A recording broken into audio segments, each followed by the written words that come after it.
Hello everyone, this is Ashar Hussain, the Assistant Training Administrator at the Virtual Chicago RC. Today we're going to be talking about C90. We're going to go through the C90 theory portion of your S3 training, which covers ATC 302 in the current training flow. To get started, we're going to go ahead and navigate to the Chicago RC website, go to Files, Downloads, Files, Documents, and we will be going through the C90 SOP. We're going to go through the C90 to Midway, Milwaukee, O'Hare, and ZAU, as well as ZAU to Milwaukee has some additional information as well that is important. And then the only other thing I want to note in the document section is under training, references has some additional quick reference guides that you can use. However, everything you need to know is found in the SOP, and you want to study up the SOP in other ways. In the training section, we have these beautiful training packages, and for C90 specifically, the S3 training package part 1 and the S3 training package part 2 combines information on approach and departure for your original S3 training that you should have already went through before starting this class, as well as C90 material. So you would download these, combine those. What I've actually done is make it easier to show you guys what's included in that information. I've split them up into C90 specifically for the Tier 1. What you will find in that training package is important information, including all those references that are pertinent to the position that you are working, as well as you have the PowerPoints and a few other pictures and diagrams to help you guys out while you're learning the airspace and getting used to procedures and the increased traffic flow. While the PowerPoint takes you through everything you need to know, I'm not going to use this to teach. I'm going to use the actual documents themselves so we can pull information straight out of the original form. That being said, it is advised that you go through this on your own time as well, in addition to this class, and review everything found in here. There might be some additional information talking about specifics. And then there are these additional charts as well that are really, really nice. Believe. Okay. These ones as well right here, really nice charts. But at the end of the day, most of it is a direct copy to what's already found in the original documents. That being said, we're going to go ahead and start with the C90 standard operating procedures.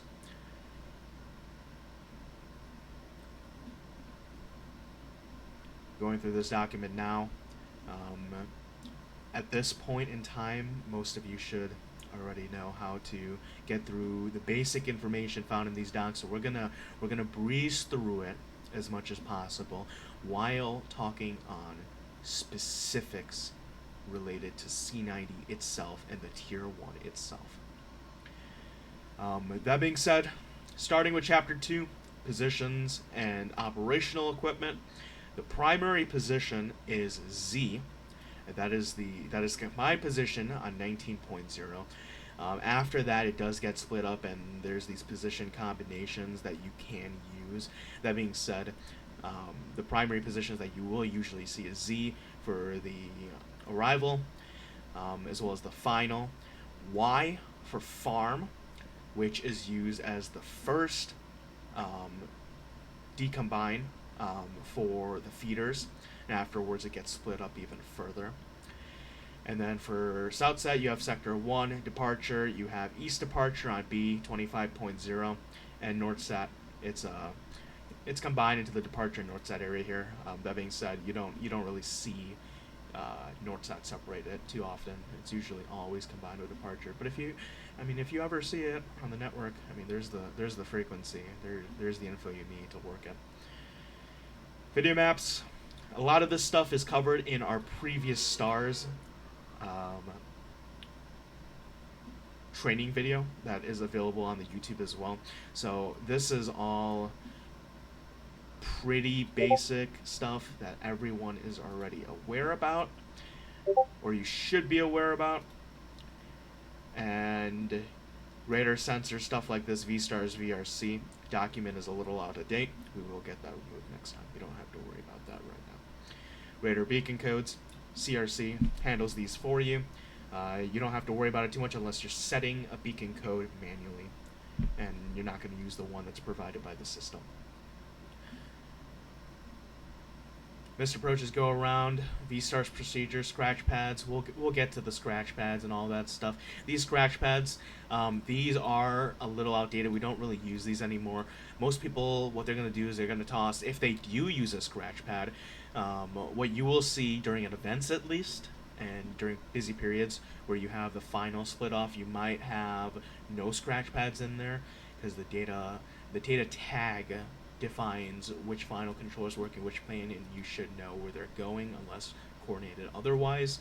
Otherwise, you will usually see the standard today is whether it's like an I or a V, I for an ILS, V for a visual, O for a VOR, R for an RNAV, unless there's Zulu, Yankee, X-ray, etc.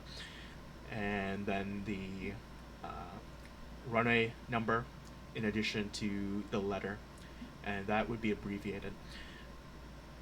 That being said, you can also use primary and secondary scratch pads now, and there is a different method to using those, where in the primary you would toss the runway they have been assigned, the secondary you would toss in the actual ILS or RNV or RNP, VOR, another way of doing it, but don't have to worry about that too much. When you get to your actual practical portion of your training, then you'll get to see that in action a little bit more. Display data, we're gonna just run through this stuff. For equipment use, you can read that on your own time. General operating procedures.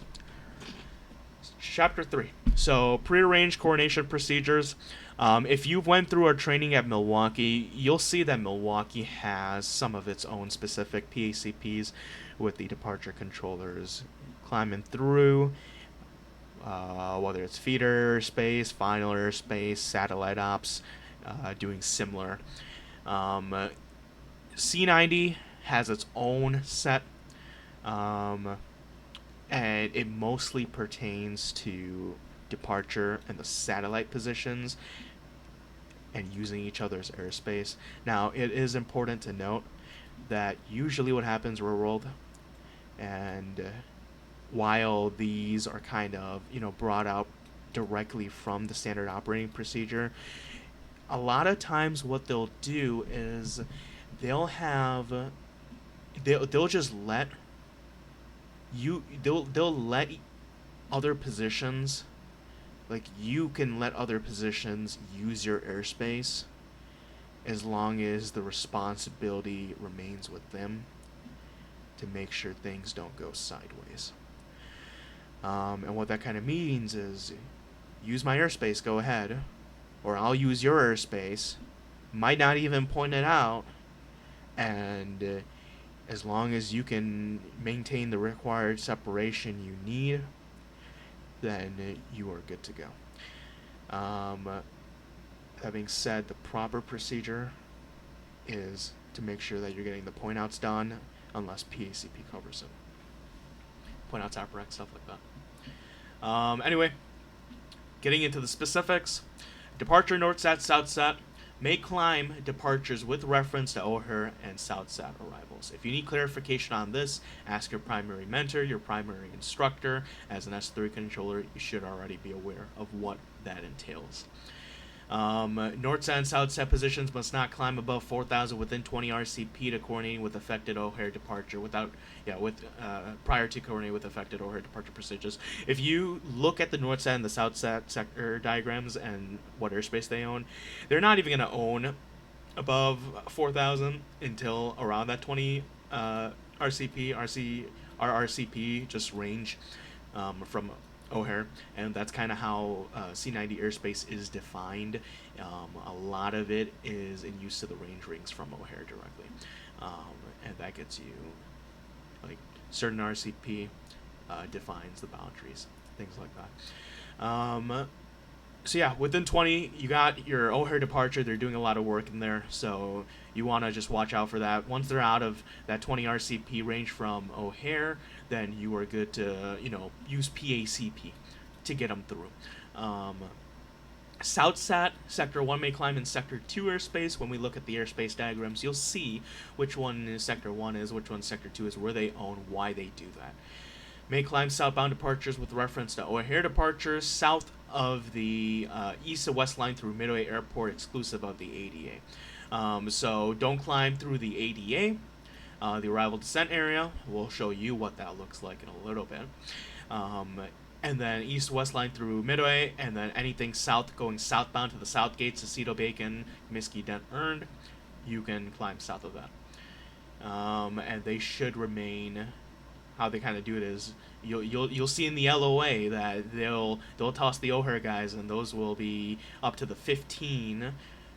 At least jets will be up to the 15, and then depending on where they're going, they're going to either get 12, 13, or they might even get 15 for the southbound departures to various gates. Final controllers, center controller may penetrate north and south runway airspace, and then the south runway controller may penetrate the Midway runway 22 left protection area, if Midway's on the 22s.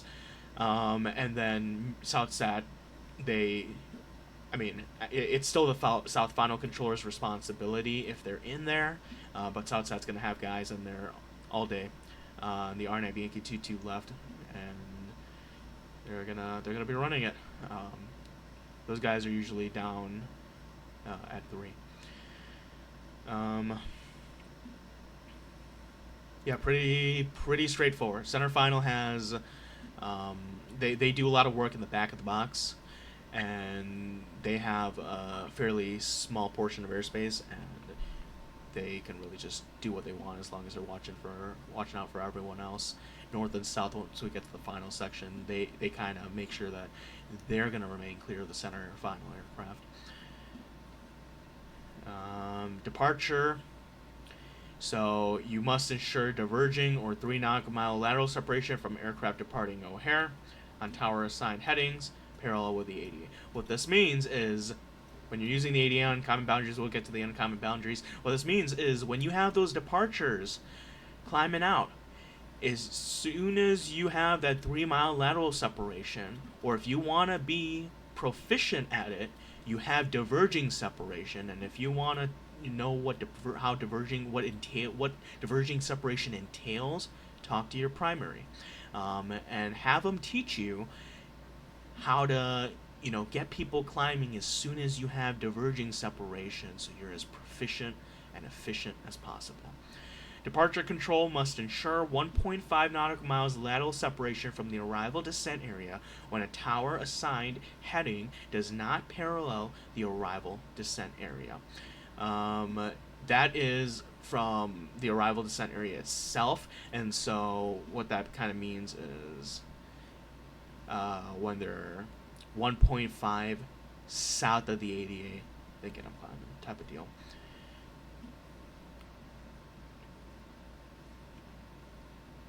Minimum vectoring altitude. This is found in your radar vector maps on stars as well, so you don't have to worry about that too much.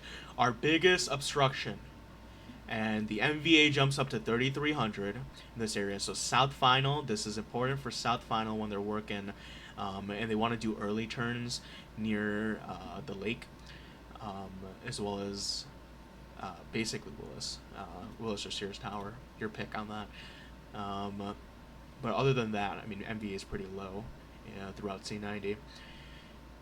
Coordination agreements, pretty straightforward. You can run coordination agreements. A lot of times, that's that specific coordination agreement where just use each other's airspace, don't make the call. Your responsibility is in itself a coordination agreement that a lot of people do, and you might see that on the network as well. Fixed pronunciations, pretty straightforward. Point out procedures. You guys should know how to point out. If you don't, I advise you return to S3 training. I'm just kidding. but talk to your primary about that. Shore at 4. That is, we'll actually get to it when it comes to dealing with satellite and those, especially the midway departures going northbound when O'Hare is east flow. Shore at 4 is definitely a fun one. Control control the airspace intrusions. How to handle anyone who shouldn't be in the Bravo airspace, as well as the Charlie. O'Hare specific procedures. With all, Tracon controls the team use advise as much or coordinate as much advance notice as possible for the running configurations. Area Z for West Flow and South Bend. Tracon is opening and closing. Make sure you coordinate that. And then Area G for East Flow when Rockford is opening or closing. Make sure you coordinate that as well. Well, that'll be in the LOA. Alright. Getting to the approach and final radar.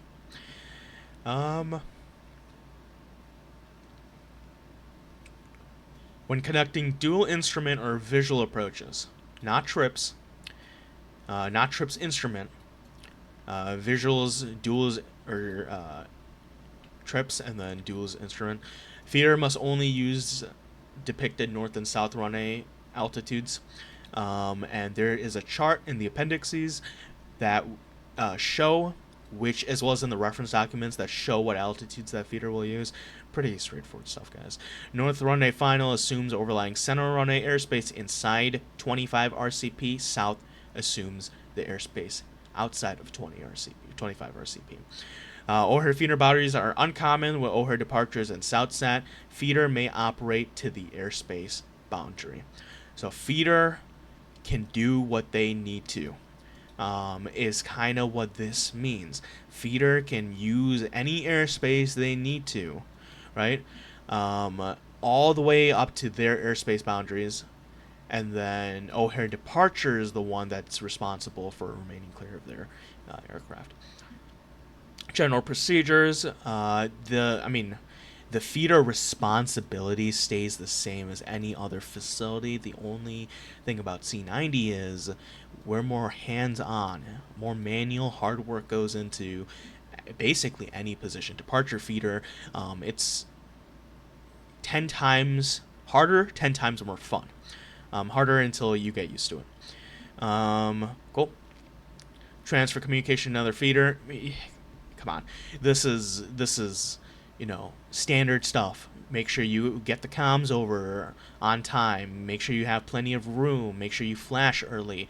Feeders will actually, as soon as they get these guys, they're going to start flashing them to the next controller. They're going to flash them to the finals. And a lot of times what people do, and what you should be doing, is you turn off handoff sounds and you wait until the flash is in or on the edge of your screen, or however far your range is, and in your range, and then you pick up the track. So flash as early as possible. You'll practice it.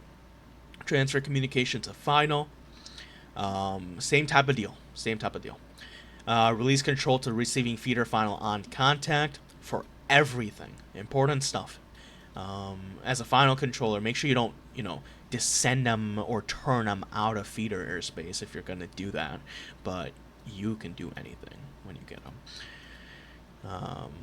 That's just the name of the game with C90, guys. Cool. Finals. Primary, while this has runway configurations and who owns what, at the end of the day, the best way to visualize it is F is the north, Z is the center, W is the south, and then H, it says 28 left, 10 right. This is in here for quads. It's been in here for a long time. I don't see H used. I've never seen H used on the network. I haven't seen H used on in real world as well. I might not be looking hard enough, but it's barely used.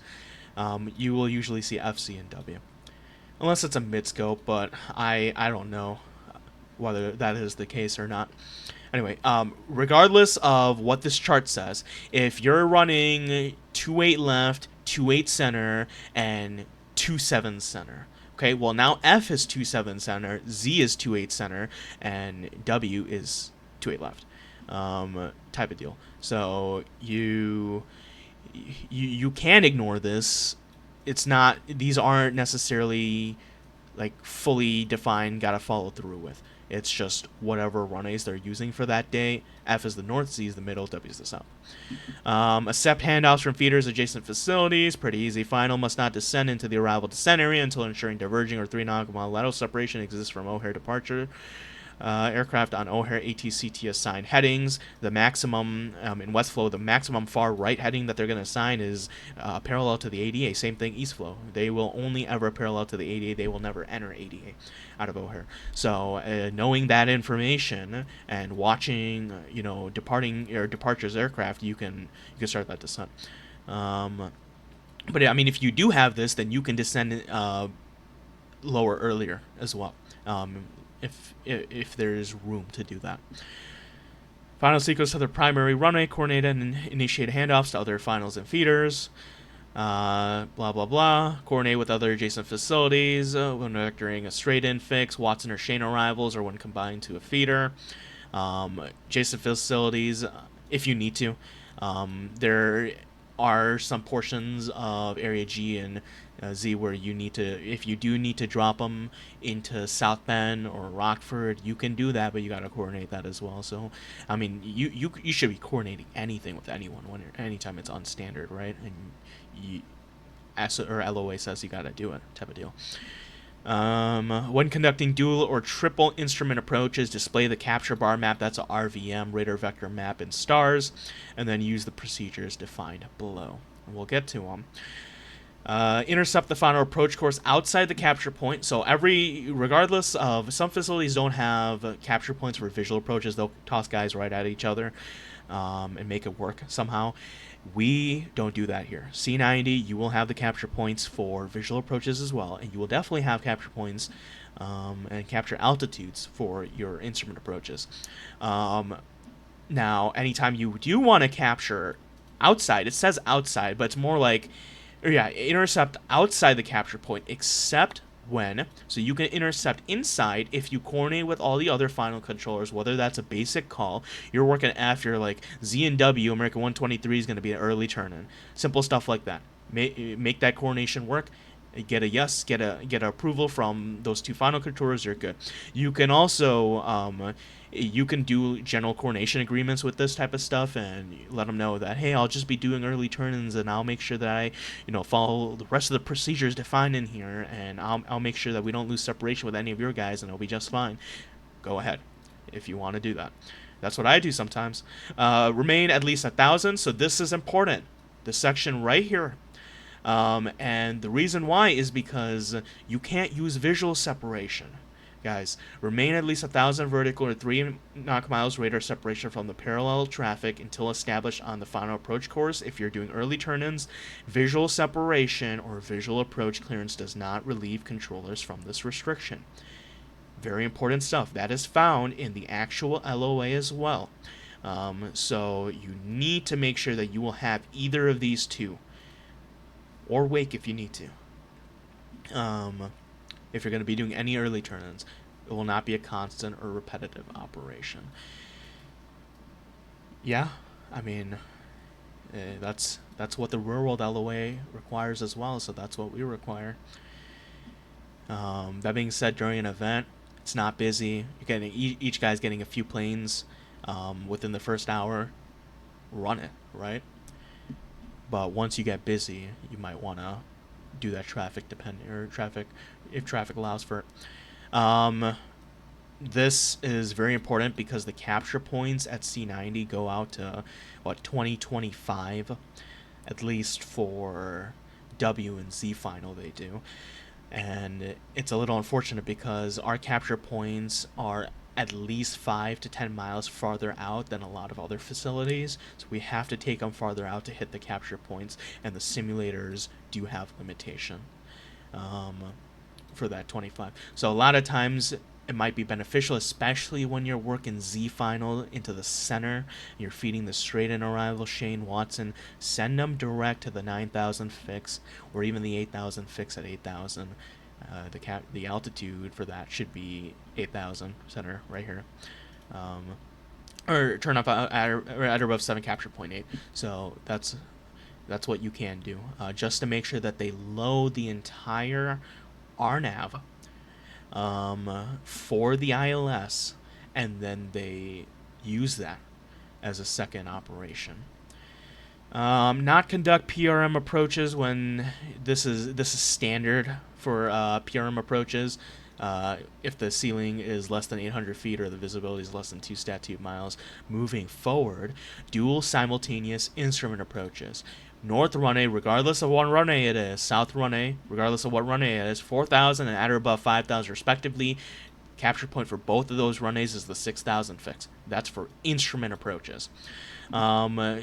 Traffic vector to the north runway. So this is a big note, is whoever's working F, you are responsible for basically staying away from all the other guys.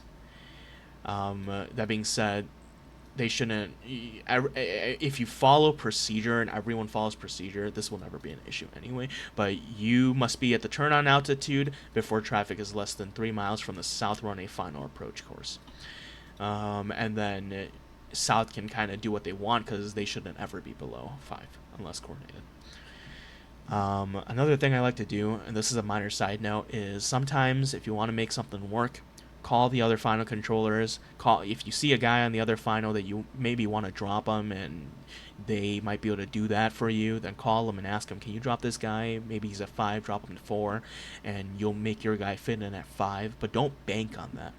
Otherwise, you're getting yourself into a sticky situation, and you don't want that. Triple simultaneous approaches when the traffic volume or complexity prevents efficient application of duals. I don't recommend, and I'm a big stickler about this, is I like to fill one runway up, and this is what I recommend you guys do as well. When you can, don't just run trips for the fun of it, especially when it's a slow day. Run trips when you need it. Okay, if you can stack people up on one final and, not require different approaches, then do that. And then when you start getting busy on one final, then you start, setting up for the second one or the third one. That's personal preference, though, and definitely not something that's required. Turn on altitude, 4,000 for the north, F.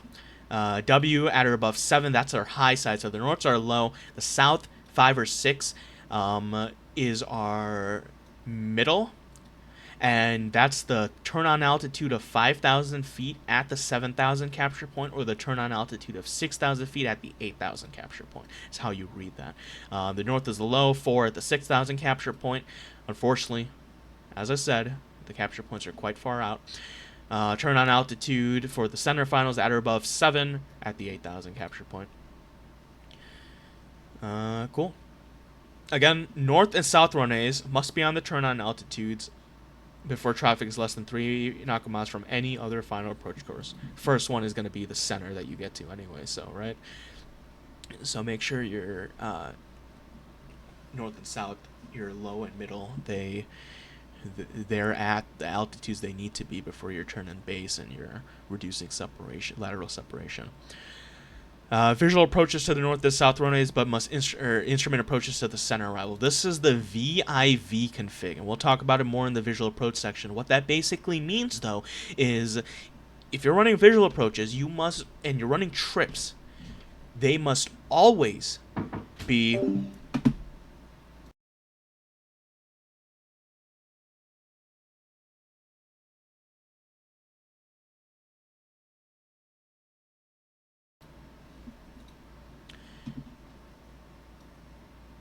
What that means, the VIV config, is the visual approaches. The center final will always be instrument approaches, even if it's a VMC day. This is only for trips. And then the 2 outers you will run visual approaches to. The best way to run that is also just have them join the localizer or the final approach course. That being said, you will never have a triple V config. That's not even a thing as far as I know. VIV. And what you're going to do is, if you're running duals, then you can just run double visuals on that and you'll be just fine. But visual approaches right here must be instructed to fly the localizer, may intercept the localizer at the next closest capture point. So if your capture point is 6,000 and you're going to run visual approaches, then it drops down to 5,000. Change to the 5,000. Same turn on altitudes though. North runway controller must separate from the center and south, and then the south must separate from the center when you're running visual approaches. So north has the highest responsibility there, and then everyone is separating from the center at all times. Center does kind of what they need to do to make things work. Visual, so let's just see if there's any additional information in here that we need to know. We talked about how, the north drops from 5 to, it has 6. That's the turn on altitude. 6 to 5. And then I guess the south capture point is also 5. Sure. Now the thing is, if the south runway capture point for W final was also 5, you got to watch out, because those guys, if you're intercepting the 5,000 fix at 5,000, the center final arrivals will be descending through 6 to 5 at the same time, and you will need to use visual separation if you're going to do that, if you're going to hit the 5,000 capture point. Traffic vector to the north runway must be at the turn on altitude before traffic is less than 3 nautical miles from the south runway final approach course. Pretty straightforward. And this is talking about duels specifically. There we go. So sorry. There wouldn't even be a center final. There would just be duels. So it wouldn't be trips. If you were to use trips, then that's the 6,000 fix. Drops down to 5,000 for north, and the 7,000 fix drops down to 6,000 at a turn on altitude of 5,000. So this is for duels, where both capture points are 5. Cool. Traffic vector to the south runway must intercept the final approach course at or above 5,000. May be issued an instrument or visual approach. Pretty straightforward. Common sense type of deal. Runway 10 right visual approaches. I'm gonna skip this. If you're ever using 10 right and you're running a VIV config, here's the information you need. You go through, read it, and ask if you have any questions. Triple runway procedures, performance limitations, we've already talked about that. Awesome.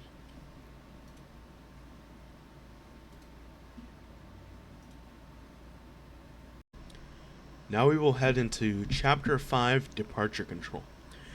For delegated departure airspace, that includes all airspace outside of feeder, final, SouthSat, and NorthSat. So what this means is outside of any other position in the facility, because there is no specific diagram that defines departure airspace in the appendices or in the radar vector maps. So you work everything else that is not already defined by another control position. That being said, there are the uncommon boundaries, and we briefly touched on those, and we will take a look at those in Appendix A. General procedures. Departure control is pretty straightforward. The only thing is, just like feeder, is a little bit more manual work. Everyone's on a vector. You don't have RNAV departure procedures, at least out of O'Hare. And what that kind of means for you is you're going to be doing a lot of vectoring. You might have some seat control in there. But other than that, it's pretty straightforward, right? As with any departure position in any other facility as well. Coordinating missed approaches. Usually, departure is going to talk to the miss first and get them resequenced back into the arrival flow. 250 knot departure speed restriction. Some facilities have something similar, just like we do. And all the SIDs out of C90, including the satellite departure procedures, should all have the 250 knot speed restriction above 10,000 until it is cleared by ZAU. So when Chicago Center clears it, that's you don't have to worry about that unless they're offline. You can do the favor and clear it, or if they're going to Milwaukee, for example. Milwaukee owns up to 1.3 in their main box, and so you would have to clear the speed restriction if they're going to Milwaukee as well. For example, Madison arrivals, Milwaukee will talk to them first, and they'll be above 1.0, so you'll clear the speed restriction on those. 6,000 outside of the arrival descent area may be used to shuttle traffic. As long as you remain clear of the vertical limits of the arrival descent area. I'm sorry. As long as you remain clear of the lateral limits of the arrival descent area, 6,000 is well within.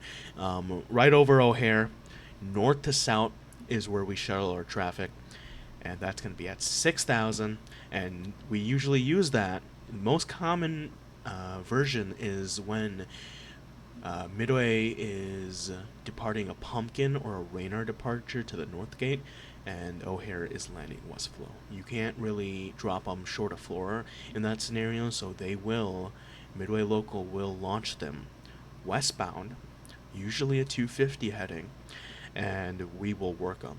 We will shuttle them between the departures climbing to 5 and the arrivals that are 7 and above, north and south, right over O'Hare. And if we're west flow, then westbound of O'Hare, remaining clear of the arrival descent area, where the arrivals start descending through 6 in the final box.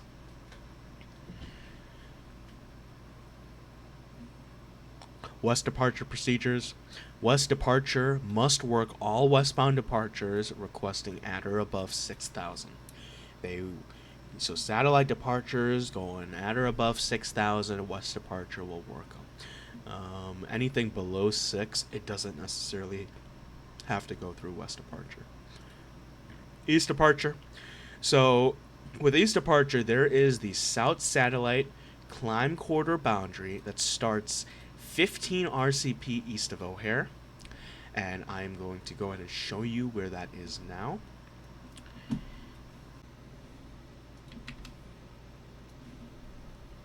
So how this works is north departure has to ensure they are at least 3 miles north of the boundary before transferring communications to ZAU. SouthSat needs to remain 3 miles south of the boundary at all times. That boundary can be defined by 4 miles north of Midway itself,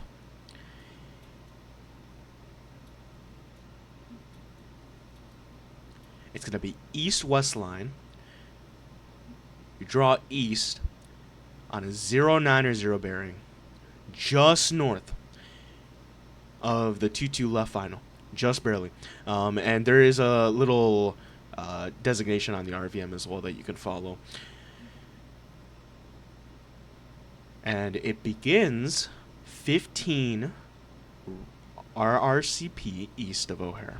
So you'll use the range rings and you'll define 15 east of O'Hare. The boundary is outside of that.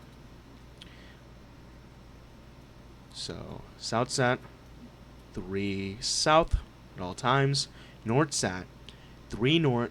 East departure 3 north before transferring comms to ZAU. So as long as you got guys going to mobile, and they didn't have to go too far southbound, you will most likely be fine. Otherwise, you're going to want to get them northbound before you turn them direct mobile, or just reference Lukey traffic, and then SouthSat, they'll launch them off of Midway. Usually, most configs will get a 09 or 0 to 110, and they'll leave them 3 south, which works out pretty well. BetXD has more information on that as well. Propeller-driven aircraft don't go to ZAU off the east side, off the east gates, so those go, you got to keep them at or below 10 through southbound. Use your odds, 9, 7, 5, etc. And then east departure has control of north satellite mobile departures. That makes sense because north satellite mobile departures go east, and they'll talk to east departure.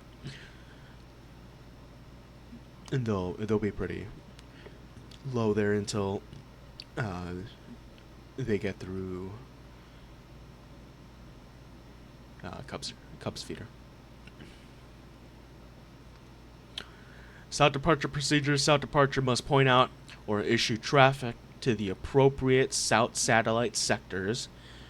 Any departure restricted to at or below 13,000. The reason why is because midway departures and any other south satellite departures going southbound will go up to about 12, at least for jets.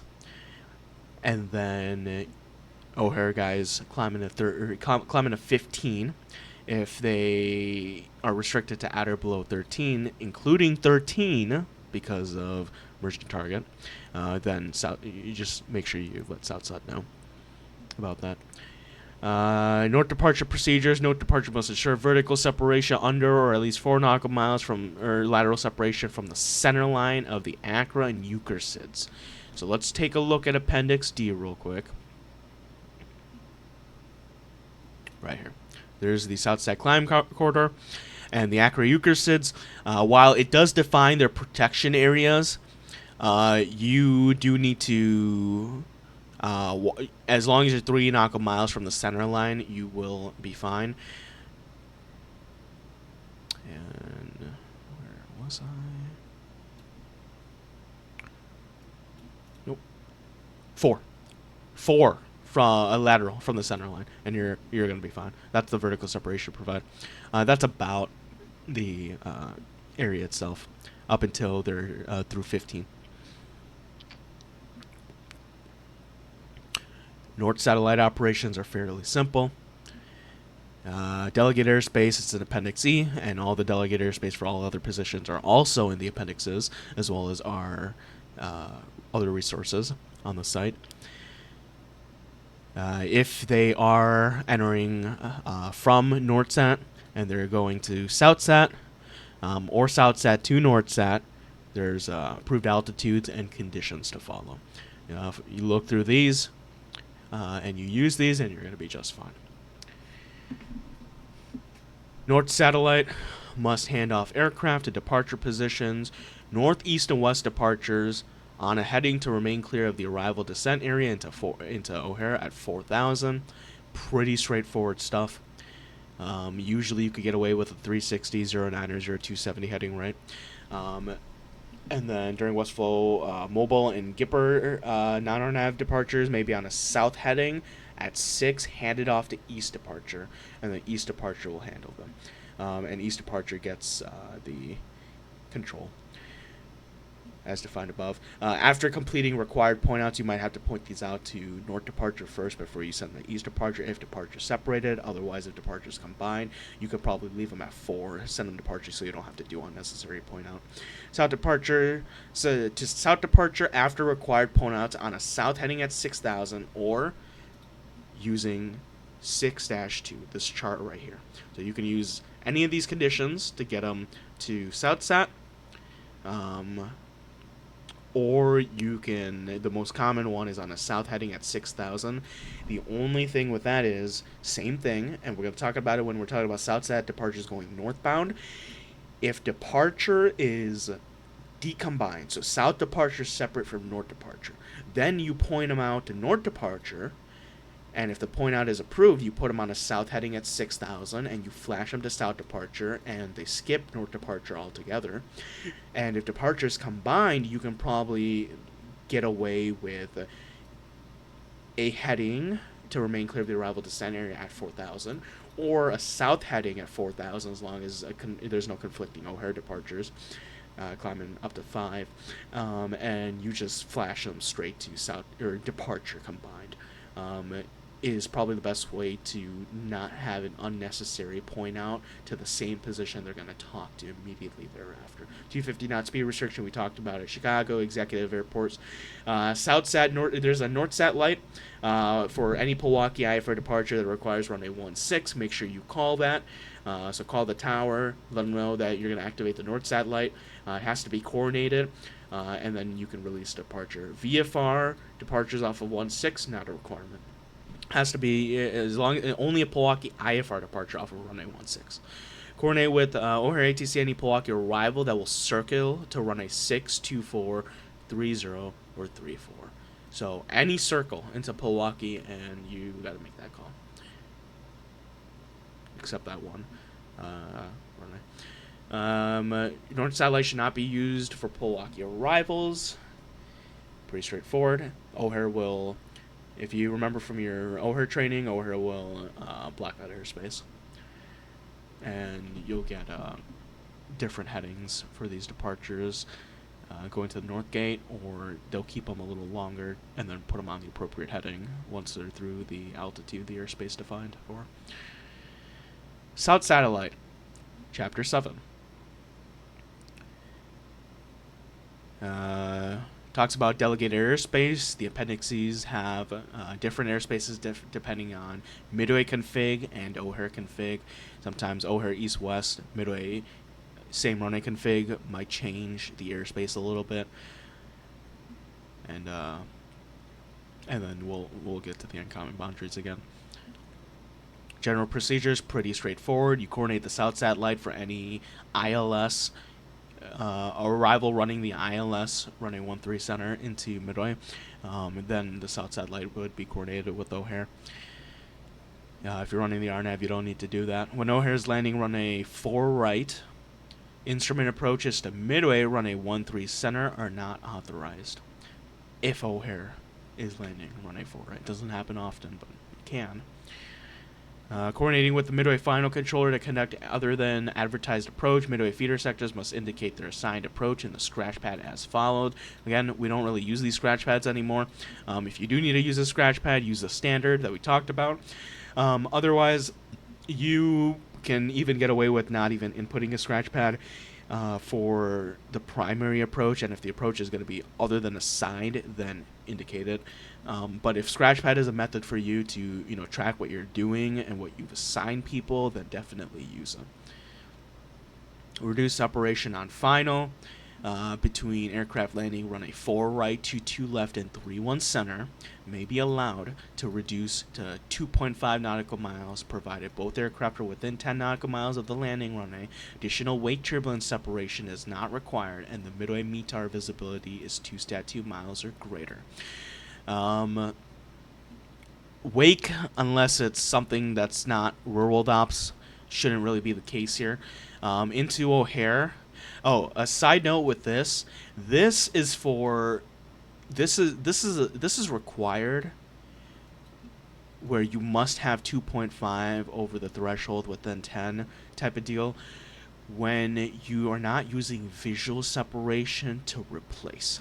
If you're running visual stagger approaches and you have guys following each other, you can get that down, because as soon as they're clear for a visual approach following another aircraft, they will maintain visual separation even if you assign them a speed. So you can get that down to like a mile, half a mile, whatever it takes for the first guy to clear before the second guy, is over the threshold, touching the ground. So this is only required for instruments. This is the same thing goes for O'Hare. The only thing to note, O'Hare, all runways are authorized for the reduction of 2.5 except runway 27 center, 9er center. And the reason why is because they haven't been tested yet for reduced separation. But usually that's going to be your middle runway anyway, and you're going to have heavies that go to the middle runway, to the south runway, 27 right. You can't, unless they can take a 7,500 foot runway, you can't really do that. So you will need to provide for that anyway. But other than that, if you had no wake requirement that you needed to play, then you would still have to run 3.0 into 27 center and 9er center. Departures out of South Satellite. So for this one, let's talk about eastbound departures. And the best way to do this is to draw it.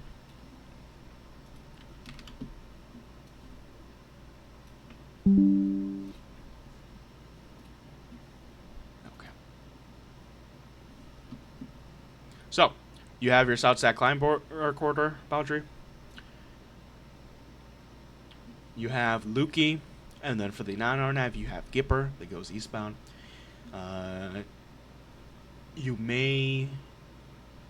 it does say Sector 3 may route eastbound traffic over Hobel at 4,000 after coordination with Sector 1, Sector 2, Sector 4. You don't see that too often. I mean, it's in there if you ever need to use it, but you don't...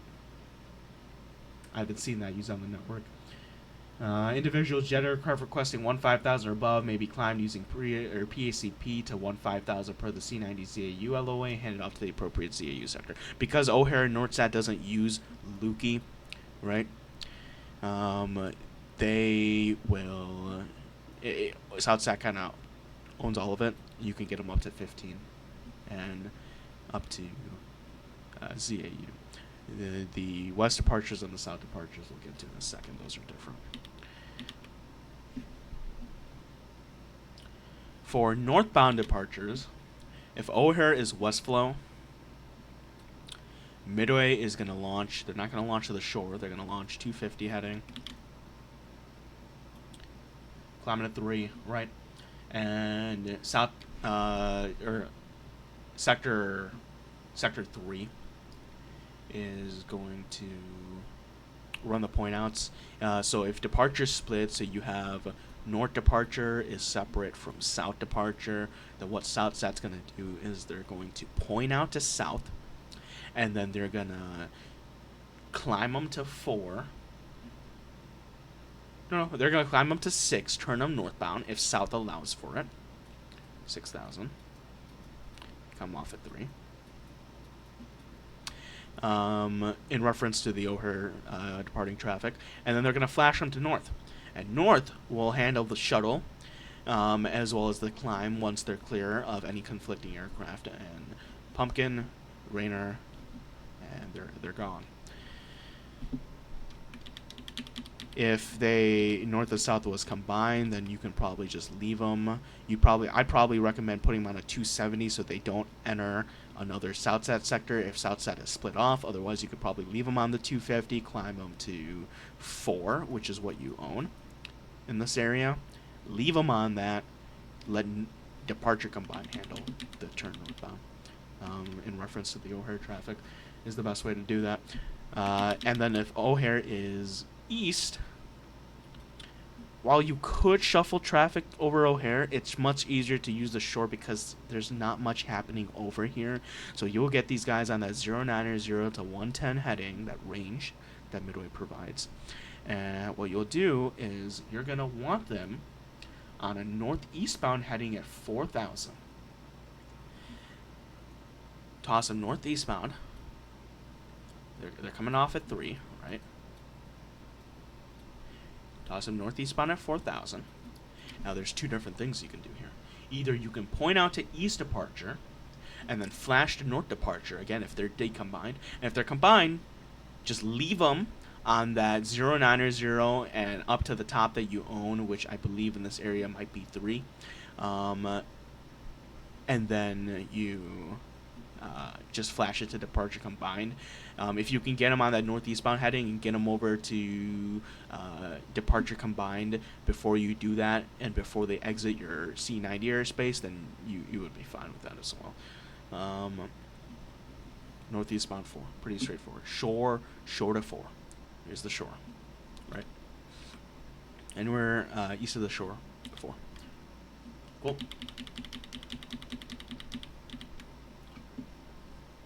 For southbound departures, Sector 2, our big boy over here.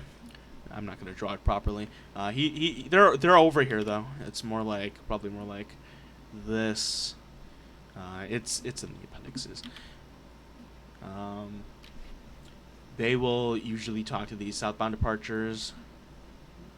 Kind of like that, maybe. It's a little off.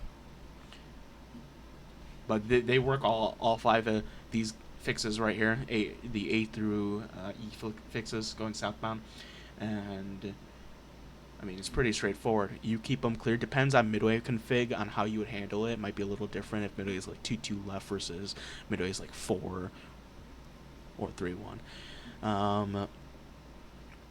But once you clear you leave them at 3, get them director fixes as long as you're not conflicting with the descent into Midway, and then as soon as you can, climb them up.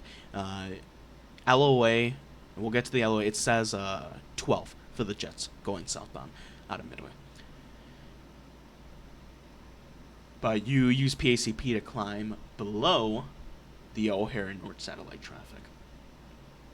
And you don't have to coordinate that. That's included for props as well.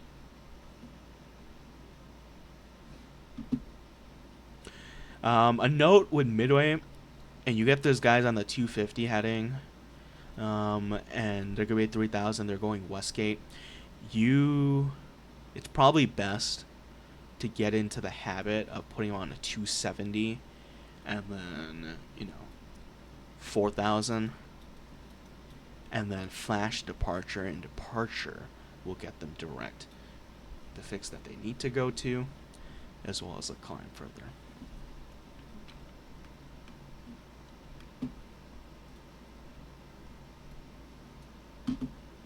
.250 knot speed restriction. Altitudes and procedures. You can use this chart depending on the running config. You might want to keep this up. You will want to keep this one up if you don't know and don't have it memorized. From sector, entering sector, approved altitudes for the specific runways. Lots of good information in here. If you have any questions, you can bring it up. And then the appendixes. Glossary. Uncommon boundary. Uncommon boundary. One position owns the boundary. They can work planes to the boundary. The other position must remain 3 from. And then the common is pretty straightforward. It's what you usually have.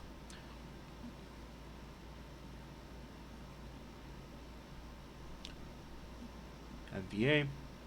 Theater delegate airspace.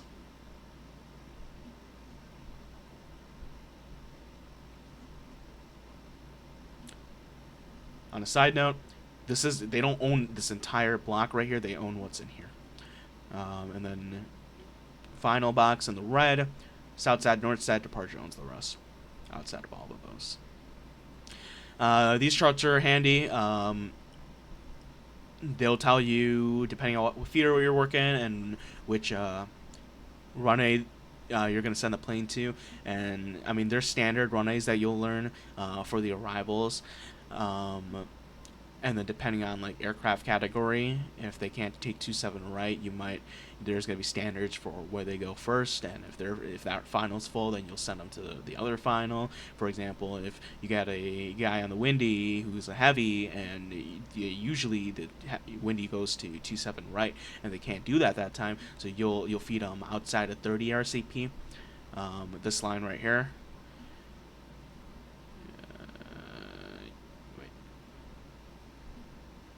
This line right here. So you'll feed them outside of 30 to the center final or the south final at the respective altitude. And if one final is busier than the other, and there's no main arrival coordinator to tell you that, and you notice that yourself, then send them to the other guy. It could be W or Z, either or type of deal. But other than that, just use coordinate. That's the one that you do need to definitely coordinate with the finals before you assign it. If they're coming in from, first of all, if we are using the week in West Flow and Watson needs an offload, they'll start putting guys on the week, and then you coordinate if they have to go to the north.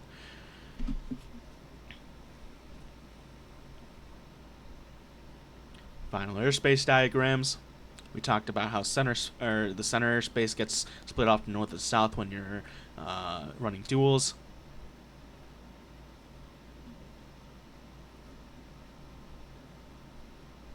Different configs. We've seen Appendix D.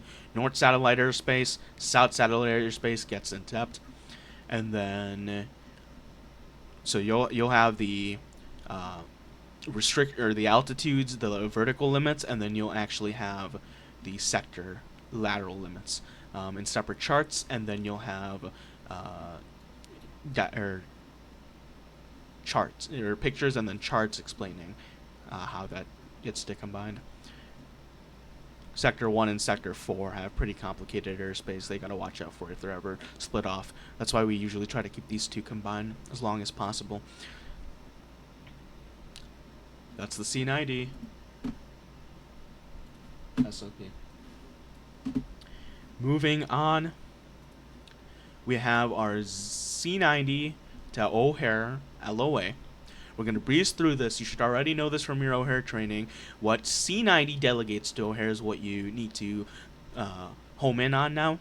Well, C90 delegates to arrival procedures right here. C90 must sequence, obtain approval for non-advertised runways, all the standard stuff as a radar controller. Missed approach. So I need to talk about this part right here. Assign missed approach aircraft on the final approach course or on a heading associated with the final approach course, 4,000 mean sea level. There is confusion with this because the LOA will say O'Hare must, and then they have the 5,000 for the missed approaches. Where is it? 5.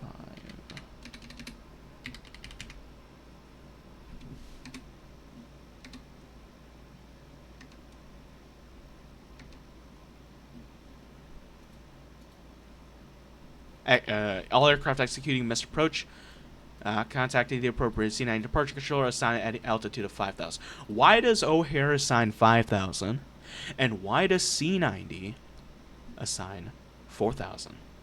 That's a really good question. The best way to show this is I'm going to draw it out. And this is something I don't see people use often enough, unfortunately, and I would like everyone to get into the habit of using it a little bit more. So when you are running trips and you have your finals that are filled to your capture bars, so we'll use 27 right. Got your guys on 27 right. You got your guys on 28 center for running standard config. And then you get your guys on 27 center, right?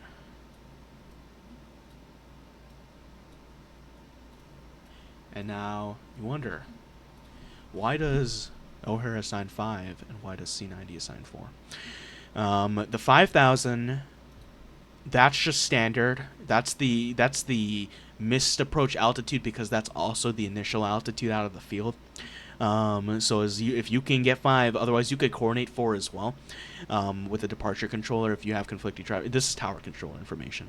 O'Hare assigns 5. Why do we assign 4? We assign 4 because these guys flying the center, running instrument approaches to the center final. Once you're inside after the capture point and you're locked in there, it becomes increasingly difficult to find a way to break them out. And something in scenarios like this, if you had this, I'll pick a different color. Let's say you had this aircraft right here, and he goes around. Okay, how are you going to break him out? He's locked in there, right?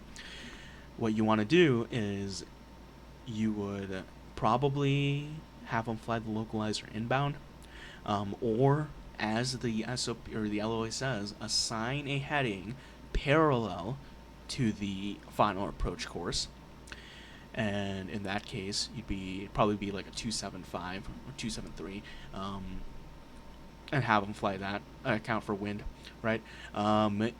Or better yet, just have them fly the localizer inbound, and then climb them to 4,000 and hand them off to O'Hare Tower, and O'Hare Tower will work them as a mist.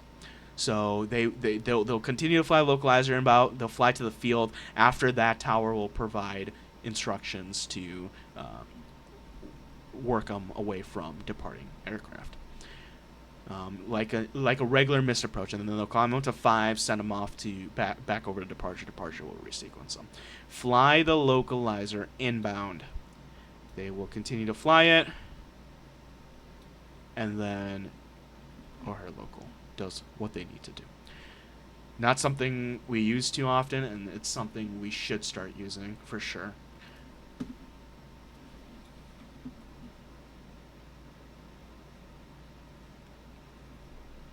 Transfer communications of aircraft executing an approach or missed approach. You see that after coordination with O'Hare, let them know that they're on miss. Don't just let them fly the localizer inbound and have them figure it out. At the final approach fix or before entering O'Hare delegated airspace. Final approach fix always, because that's just about it. If not a little bit before. Final approach fix, and then when you're running trips. This is a little real-world thing. When you're running trips instrument approaches, they're going to have the final monitors. That's the time where C90 final controllers, what they'll do is they'll have these guys, as soon as they're established on the final and they have the appropriate speed assignment, they're 15, 20 out, they just send them to tower there.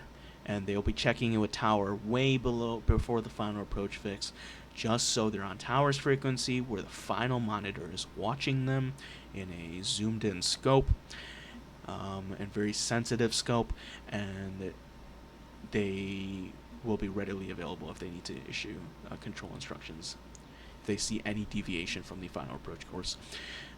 So otherwise, at the final approach fix, at Sibley, contact O'Hare Tower 120.75. Things like that. In the event of a blunder inside the final approach fix, C90 will issue initial action to prevent an aircraft from penetrating the NTZ. O'Hare Local will issue missed approach instructions as necessary. Sure. Coordinate with O'Hare Local Control verbally or scratch penetrate aircraft not executing the approach as advertised on the ATIS. Otherwise, we barely even use the scratch modes. Special procedure, south satellite, we talked about it. O'Hare must have a ceiling of 3, 5 sat 2 miles to land at 10 right. When the SUTSAT, you can read that if that was ever the scenario where you're ever using 10 right in the first place. Running 16 to Milwaukee. General, we'll move on. ADA right here off of 22 right, going northeastbound. I believe it's a 040 heading, and then off of the previous 32 right, which we still use to define airspace. Which is not a thing anymore. East flow, 4s, 22s, north satellite, south satellite. Scratch pads, sure. I mean, during an event, the position ID, if it's F, you know that they're going at 27 right, and should be standard approach that's defined in the ATIS, unless otherwise coordinated, and then you could toss a scratch pad in there. FDIO procedures, noise abatement procedures, you can read that. That is the C90 to O'Hare LOA. C90 to Midway is pretty straightforward as well. Delegation of Midway airspace. As a Midway certified controller, you should know that. Tier 2, right? Arrival procedure. C90 must coordinate or consult with Midway to establish the running configuration, primary instrument approach.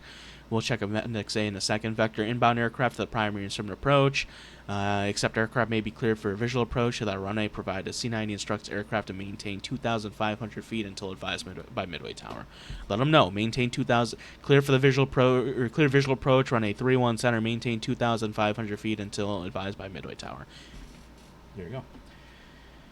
All the other standard information, coordination before circling approach, that should be standard anyway. Aircraft executing practice approaches, advise Midway of the appropriate information provided in the MOA. Transfer points, these should be the final approach fixes, or there might be fixes prior. But as long as they're over by the final approach fixes for instrument approaches or visual approach, no later than 7, then you're good. And then Midway must, departure procedures, Midway must, special VFR operations, sure. O'Hare can't do that, Midway can. Traffic management, general, Midway configurations in relation to sector or airspace sectors, airspace boundaries. Pretty easy chart to read. 2,000 the surface, and then you carry that for the rest of the airspace. Scratch pad entries. Appendix C. Tech routes. While you do use these tech routes, so like if it says Milwaukee at or below 3,000, out of O'Hare they get 7, but middle A you can, and Southside you can get them at or below 1.3 final. If they get that, C90 might give it to them. Just depends on how high they can get up there. And then first fix Rainer, and then you want to consult any LOA for any neighboring facility. In our case, we have a C90 to Milwaukee LOA, and you're going to want to make sure their route also follows along with that. That's not really C90 info, though, if you're working south set. And then all the other tech, route information, departure headings, which out of O'Hare, it's not required to be, departures are not required to be on a specific heading. They just have to be in the general vicinity of where they're going, and out of Midway, these are required headings. Southside should also be telling Midway what config O'Hare is and updating them. That's large. Chicago Tricon to Milwaukee Air Traffic Control Tower Letter of Agreement. Flight from C90 entering Milwaukee airspace. Sign a route and altitude in accordance with the appendices. Release control to Milwaukee for landing Kenosha, Racine, turns, descents, and speed adjustment, everything for Kenosha and Racine. Overflying Milwaukee airspace, so if they're going to Madison, for example, or landing at the Ripon sectors, Oshkosh. Turns only north of the state line for Wisconsin and Illinois, and speed increase. Flights from Milwaukee airspace, Milwaukee will provide you with the route and the assigned altitudes, and we'll talk about what that looks like. For aircraft landing O'Hare, release control within 10 of the Milwaukee C90 boundary for descents to 8, speed adjustment when at or below 10,000. Maddie stars and use turns to the left up to 30 degrees, so you get those turns to the left up to 30 degrees with the Maddie arrival. And when O'Hare's west, so the Maddie comes in from the west side, and O'Hare's landing west, so they're going to get tossed onto the downwind, and you get turns to the east up to 30, or any turns any direction up to 30 from the east side. When O'Hare's east, all aircraft landing all other C90 airports, release controls for turns, and only for Milwaukee and Waukegan descent and speed adjustment. Otherwise, coordinate it. Simple as that. Make a call, right? Flights from Milwaukee airspace overlying C90 airspace. Overflights must be coordinated except aircraft routed by the Acura Euclid SID requesting at or above 16,000. The airspaces are carved into C90 for those guys that ZAU owns, and they'll work those guys climbing through. Other than that, no overflights in C90 from anywhere. We don't do overflights. If they flash you overflight, don't take it. Turn them around. Call them. C90 must coordinate with Milwaukee for the use of the Waukegan area. Milwaukee must coordinate with C90 for the use of the Kenosha area. That's for the Kenosha 7 left, 7 right.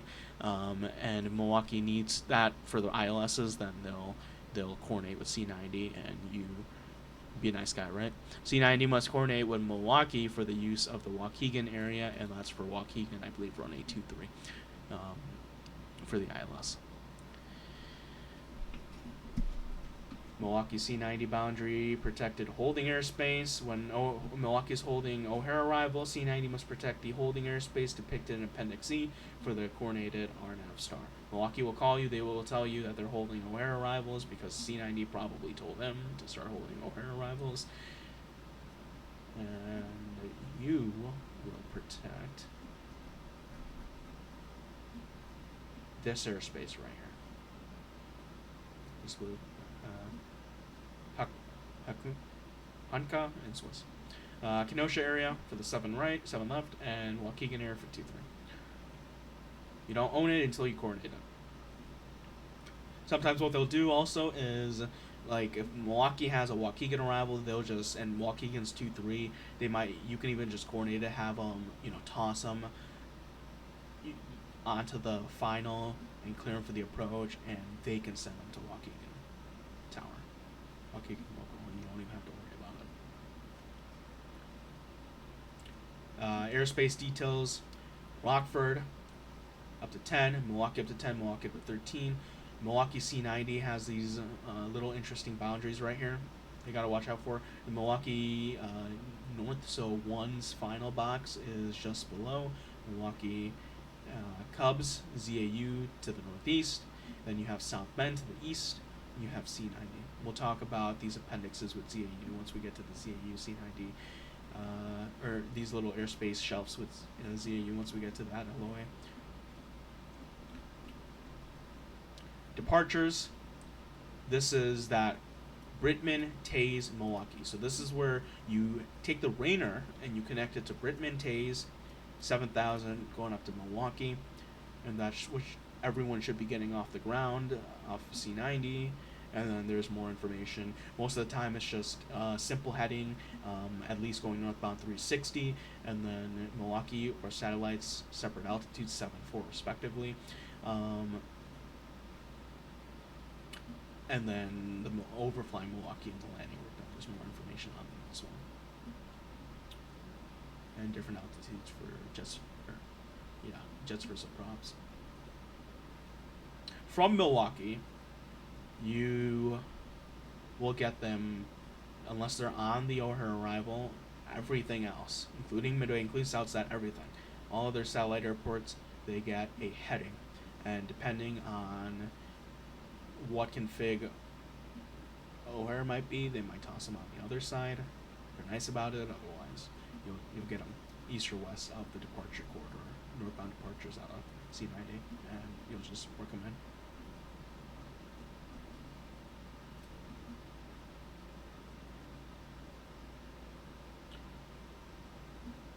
Chicago OTC and Chicago TRACON letter of agreement. We're going to skip the ZAU must.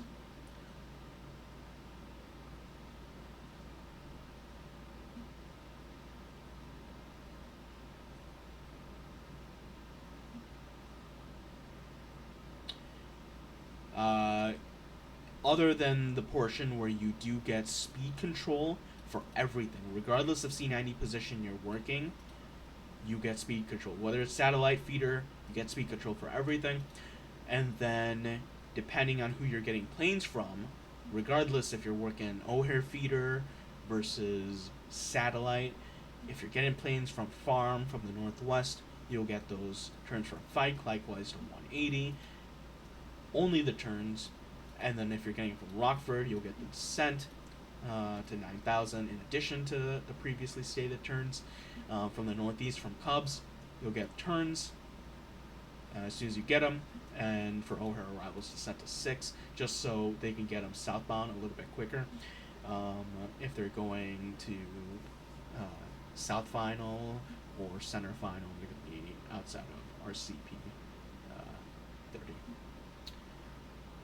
From Plano, turns at all times. O'Hare, descent to 11, and then South Satellite, descent to anywhere lower than what they come in, usually 6 or lower. From Bears, descents and turns above Area E. We'll see what Area E looks like in a second. And descent north of Hulls, and this is for Z. The way that works is Z will work the Watson and the Shane arrivals, and so they get that area G and area Z, and they get that descent north of Hulls. C90 must ensure separation of known traffic, authorize farm sector to descend Milwaukee. This is important. Milwaukee terminal area, Rockford, Aurora, and DuPage arrivals to 1,000 within C90 airspace area A. Let's go ahead and take a look at that. This big chunk right here, surface to 13. You will get those arrivals coming in on the fight that go down to 1,000 over a fight, and as a ZAU controller, what Farm is going to do is if they do have those Milwaukee arrivals or the Rockford arrivals or any other arrivals as defined above, they will use this airspace down to 1/1000 as they need to. For example, when you get these guys going to Milwaukee, you'll get going north. But there's two tracks here actually. There's the track on the right side that follows the shore going northbound into Milwaukee, and ZAU remains clear of C90 airspace for that. You don't have to worry about that. From the west side, the track going northbound, inside Area A, they'll drop them to 12. So they'll be 16 or above, and then the descent will be timed in Area A to drop them to 12 into Milwaukee for Milwaukee arrivals. And so just be aware that they can use that airspace if they need to. So what you need to do is point out to Farm, the sector that works that area, any aircraft not coming from Farm sector themselves entering or within 3 nautical miles of Area A above 10,000. So if they're coming from Farm, let's say they're an arrival on the fight, then you don't have to point them out. But anything else operating in that area, following these restrictions, you need to make sure they get pointed out to Farm. Assume Area F from 1/1000 to 1/2000 for arrivals during west flow and revert to departures for all other O'Hare runway configurations.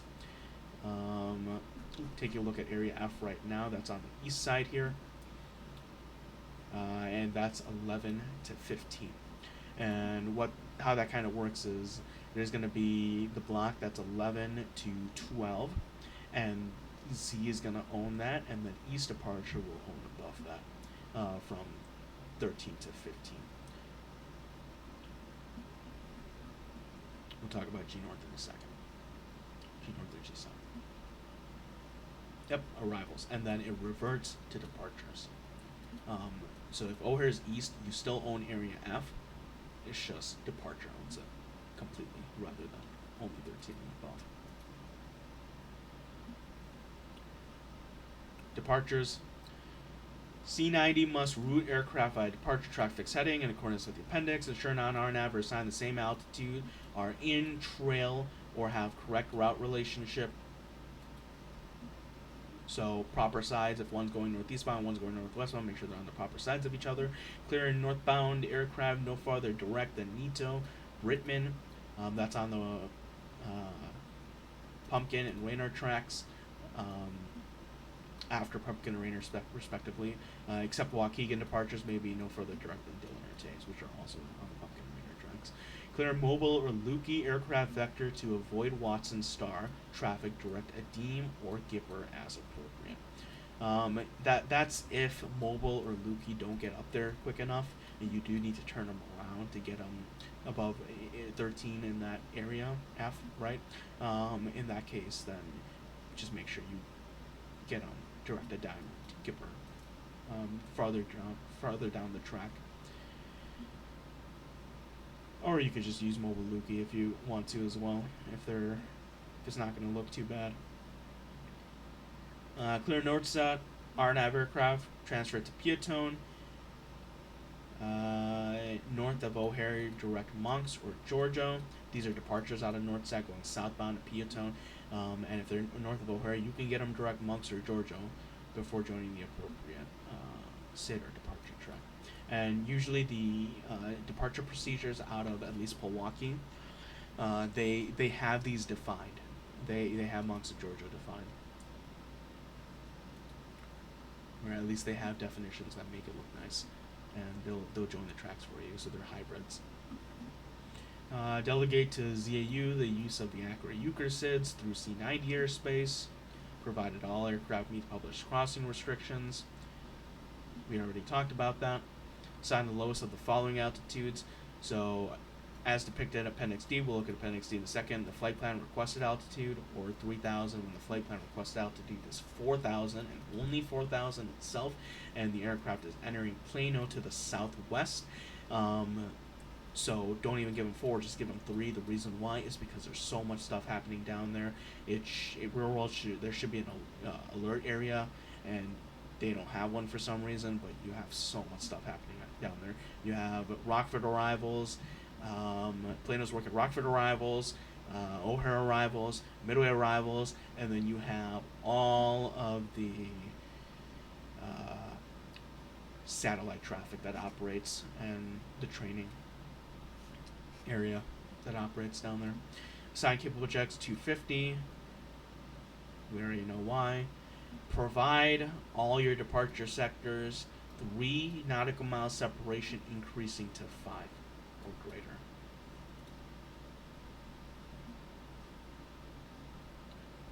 If they're going to be the same speed, make sure you have 5, right? Release control to ZAU, so above these altitudes to these specific sectors, the ZAU gets control to do what they need to. Except it turns up to 30, and then eastbound it differs for mobile Buki versus any other departures out of O'Hare or Northsat. Airspace delegation. Most of your box goes up to 15. E, sure, up to 10. F we talked about and how that's delegated. F, Z can actually coordinate with Rockford to get them down at 9,000 as well in the north portion of F airspace. That being said, it's a coordination. Only do it if you need to. You don't really do it. G north and G south. North 9 to 12, they get it automatically, and south 11 to 12. The only note with this is this entire area still needs to be coordinated with Rockford before you. And sorry, F with South Bend, and then G North, G South. You need to coordinate with South Bend before you actually own it. So if you're running the Shane arrival, and South Bend says no, for some reason, well, ZAU says no, and then South Bend, if it's separated, says no, then you might not be able to run the Shane in a scenario like that, but that never happens, right? ZAU sector frequencies, departure tracks, nice little chart here, pretty straightforward. Shows your departure fixes, shows your jet and prob altitudes that you need to assign, if it differs based on O'Hare and Northsat versus Southsat, altitude restrictions over those fixes going into ZAU, and then the only thing to note is non-RNAVs, whatever initial, whether they're on a VOR, however they're getting there, they will always be on a vector. So if they're northbound out of C90, they get a 360, and then respectively 090, 180, and 270 for each side. And you leave them on the vector at the appropriate altitude. ZAU will handle the rest. O'Hare RNAV arrivals. These are what you can expect aircraft to come in at. O'Hare non-RNAV arrivals. Again, pretty straightforward. The Knox arrival, I don't believe is a thing anymore. C90 satellite airport arrivals. Satellite, what you can expect to get in satellite. Interesting note is the Lucid arrivals on RNAV is a descent via. Midway from the west side is an RNAV descent via. O'Hare from the west side is RNAV descent via. The rest from the northeast, southeast aren't really. And Southsat, the ND and the Pang. No, not the ND. The Fisk and the Pang. While there is a descent via Porsche, it's only in C90 airspace. South Bend is not going to assign it, and so C90 doesn't really assign it either. You just issue a descent, so you can really ignore the descent via on those two arrivals there, and then you'll have your altitude restrictions that they come in for the satellites. Basically, everything goes straight to the appropriate Southsat sector or the Northsat. Tech routes again. You can read up on these and what you get. So your qualifications and then what you get from the respective facility. Okay. This is our last one. Chicago Artsy, Milwaukee air traffic.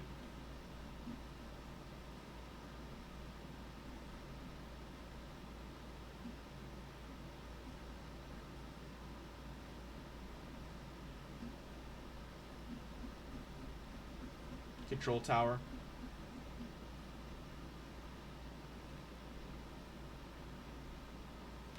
ZAU must, and this is ZAU to Milwaukee, so let's see. ZAU must. Nothing pertinent to C90. Milwaukee must. Overflights. Talks about C90 arrivals from Milwaukee.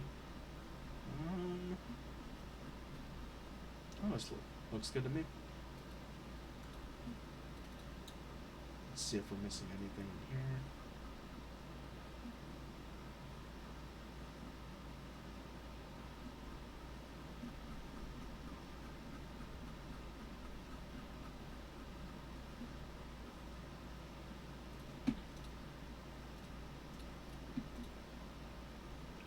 Nice little diagrams for the stars and the off-roads. If you were able to read this, by all means, go ahead.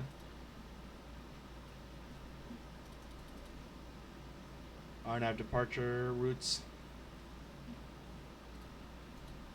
If you're working SouthSat, make sure they're on the route.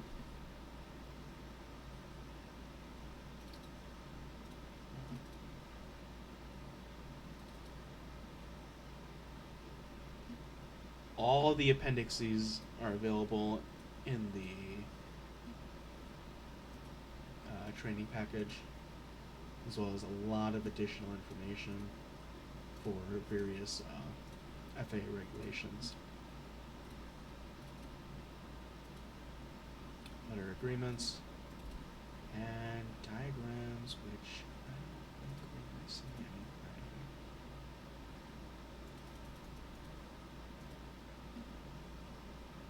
Airspace, and this says 9 to 10, but 9 to 10 only when coordinated with Southland. So don't take this one for granted. And then very nice diagrams for the satellite information, approach fixes, stuff like that. If you don't use SkyVector and you want to use something like that, just make sure it's up to date. Make sure you're always using up-to-date information. Cool. Other than that, I don't have any other information for C90. So, yeah, that being said, thanks for joining in on the ATC 302 C90 theory lesson. If you have any questions, post to the training information channel or contact your primary mentor instructor directly, and I'm sure they will be able to help. Have a good day.